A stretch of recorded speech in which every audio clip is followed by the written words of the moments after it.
J'ai accepté d'être ainsi à l'honneur au festival de Rueil-Malmaison après un coup de téléphone avec Bruno Kras. Alors d'une part, je veux ne jamais rien refuser à Bruno Kras parce que c'est comme ça. Et d'autre part, Bruno Kras me disait, mais je lui dis, mais qui étaient les invités précédents? Et c'était Nakache et Toledano avec qui je venais de faire en thérapie. Et j'ai la plus grande admiration pour tous leurs films et beaucoup d'amitié pour les deux hommes. Alors, ma foi, succéder à Nakache et Toledano, ça ne pouvait pas se refuser. Et là-dessus, on m'apprend qu'il va y avoir un ciné-concert avec des extraits muets de mes films, avec la musique. Juste la musique. Et comme je crois que le cinéma est né muet et qu'il reste toujours muet, la puissance des images et de la musique, je ne pouvais pas refuser.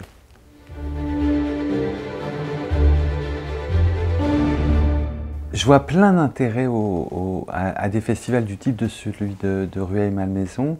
Le premier, c'est la pédagogie, c'est qu'il y a un versant vers le jeune public. Et je crois que c'est important de toujours tendre la main au jeune public. Le cinéma, c'est d'abord fait pour les enfants et pour les gens qui ne savent pas lire. Alors, il faut toujours penser à eux, Et donc, les films, ils sont aussi faits pour les enfants. Les enfants, ils savent quelque chose du cinéma que les adultes oublient.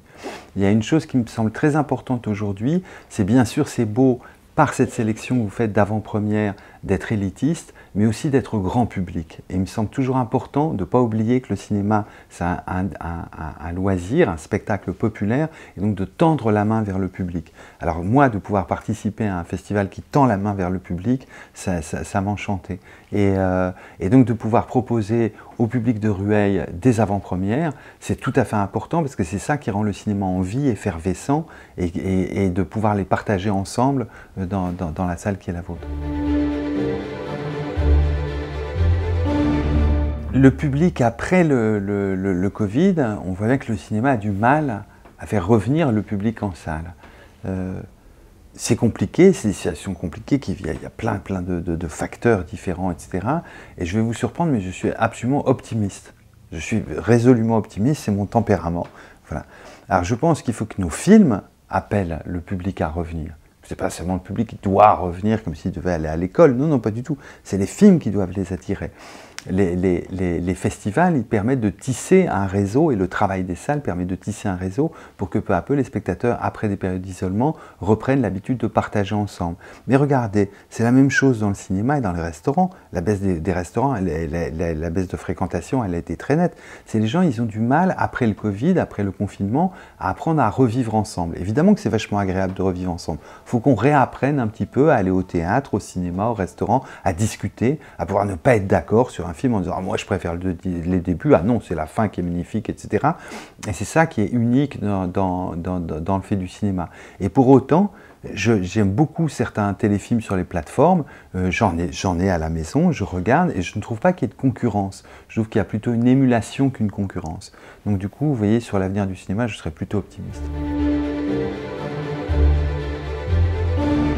Ma filmographie, mon Dieu, quels films sont charnières? Évidemment, je ne vais pas tous vous les énumérer, mais chacun. Je vais en prendre quelques exemples très rares. Il y en a un qui est comme un retour au cinéma muet, qui est mon seul film que j'ai fait en Angleterre, c'est Esther Kahn.